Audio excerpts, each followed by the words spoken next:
নমস্কার বন্ধুরা, আজ আমি যে গল্পটা আপনাদের পড়ে শোনাবো সেই গল্পটার নাম সঞ্চয়। লেখিকা সমজা দাস।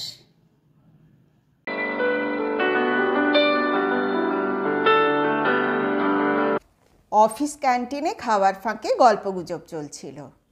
4 জন সহকর্মী, এদের মধ্যে মৃদুলের বয়স সবচেয়ে কম। সাবধানী হিসাবি ছেলে। আলোচনাটা সেই শুরু করেছিল, ফিক্সড ডিপোজিটে টাকা রাখবো না শেয়ার মার্কেটে লাগাবো বলুন তো। ফাল্গুনী দত্ত 50 স্পষ্ট মতামত দিতে পছন্দ করেন। রুটি চিবোতে চিবোতে বললেন, তোমরা ইয়ং ব্লাড, এখন রিস্ক নেবে, ফিক্সড ডিপোজিট করব আমরা বুড়োরা।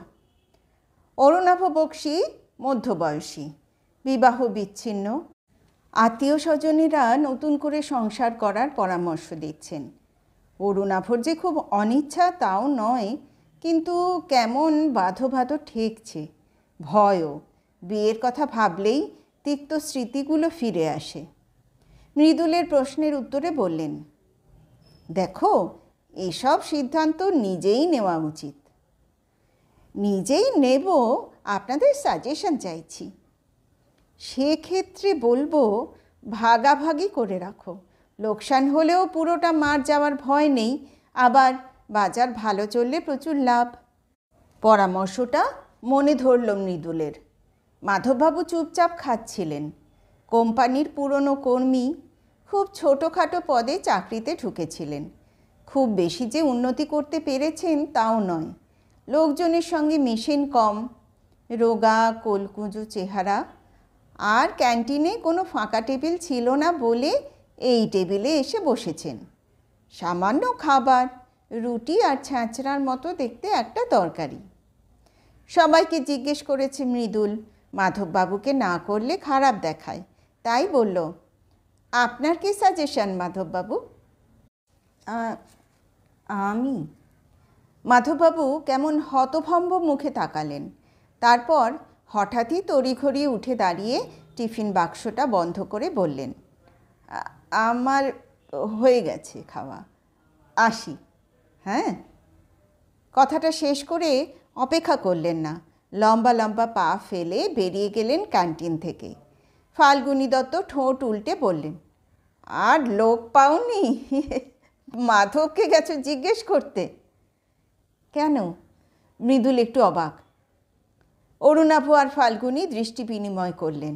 তারপর অরুণাভ ফিসফিস করে বললেন, এ এক আজব চিড়িয়া, হাড় কিপটে, অমন ভিখিরির মতো থাকে, খাওয়া দাওয়ার ছিঁড়ি তো দেখলেই। কয়েক বছর আগে ওর স্ত্রী মারা গেছেন, নিউমোনিয়ায় ভুগে, প্রায় বিনা চিকিৎসায়। তখন বিকেল। অফিস শেষ করে বাড়ির পথে পা বাড়ালো মৃদুল।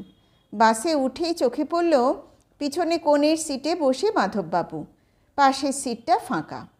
অনিচ্ছা সত্ত্বেও বসলো পাশে গিয়ে। মাধববাবুর দিকে তাকিয়ে মৃদু হাসল। পুরো রাস্তাটা কেউ কোনো কথা বলল না। নামার সময় মাধববাবুকেও একই স্টপেজে নামতে দেখে অবাক হলো মৃদুল। জিজ্ঞেস করল, আপনিও এখানে থাকেন নাকি? মাথা নাড়লেন ভদ্রলোক। কিছুটা এগিয়ে গিয়ে থমকে দাঁড়ালেন। ঘুরে তাকিয়ে বললেন, চলুন না আমার বাড়ি, কাছেই থাকি। মৃদুল দ্বিধা করল, আবার আগ্রহ যে হচ্ছে না তা নয়। সামনের গলিতে ঢুকলো দুজনে। একটা একতলা বাড়ির সামনে দাঁড়িয়ে বললেন, আসুন। পুরনো বাড়ি, অগোছালো। সামনের ঘরটা বেশ ছোট। একটা পুরনো স্প্রিং ভাঙা সোফা রয়েছে, সেখানেই বসলো দুজন। মাধববাবু একটু চুপ করে থেকে বললেন, আপনি দুপুরে জিজ্ঞেস করছিলেন না কিভাবে সঞ্চয় করবেন? মৃদুল মাথা নাড়ল। বাবা মারা গেলেন যখন আমার বয়স 20, লেখাপড়া ছেড়ে কাজে ঢুকতে হলো। সেই থেকে কাজই করে চলেছি। লোকে বলে আমি নাকি কৃপণ, অর্থপিশাচ, সব কথাই কানে আসে। আজ দুপুরের ক্যান্টিনের আলোচনার কথা মনে করে মৃদুল লজ্জা পেল। বলতে গেল, না না, আপনি লজ্জা পাবেন না মৃদুলবাবু, সঞ্চয় তো করাই উচিত, আমিও করেছি। মৃদুল চুপ করে রইল। মাধববাবু উঠে দাঁড়িয়ে বললেন, একবার একটু কষ্ট করে ভিতরে আসবেন? ভিতরে? আসুন না একবার প্লিজ। মৃদুল মাধববাবুর পিছন পিছন ভিতরের ঘরে ঢুকল। এই ঘরটা আরও ছোট। বিছানায় শুয়ে একটি মেয়ে টিভি দেখছে। পুরনো যুগের বাক্স টিভি, ছবি অস্পষ্ট, ঝিরঝিরে, শব্দও নেই। খাটের উপরের মেয়েটির বয়স বোঝা যায় না, বেশ ঢলঢলে মুখখানা। মাধববাবু বললেন, আমার মেয়ে। অপরিচিত একটি মেয়ের ঘরে এসে একটু অস্বস্তি হচ্ছে মৃদুলের। মেয়েটির কিন্তু সেদিকে হুঁশ নেই। মাধববাবু মেয়ের মাথায় হাত বুলিয়ে বললেন, জন্ম থেকেই স্বাভাবিক নয় ও, বিছানা ছেড়ে উঠতে পারে না, কিছু বোঝেও না, আমি ছাড়া আর কেউ নেই ওর। মাধববাবুর গলা কাঁপছে। একটু থেমে আবার বললেন, লোকে সত্যি কথাই বলে, টাকা জমাই আমি, ওর জন্য অনেক টাকা দরকার আমার, কিন্তু তবু ভাবনা হয় আমি মরে গেলে কে দেখবে ওকে।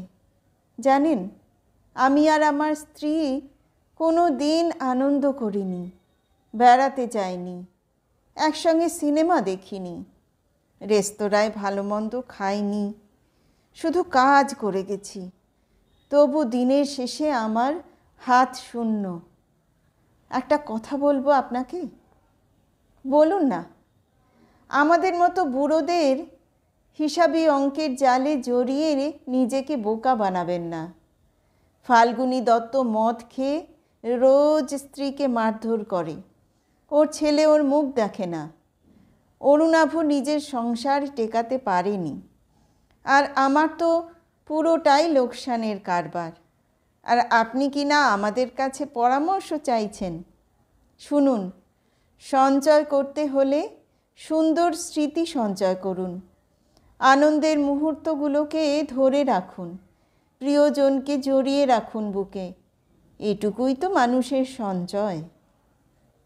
মাধববাবুর বাড়ি থেকে বেরিয়ে বাড়ির পথ ধরল মৃদুল।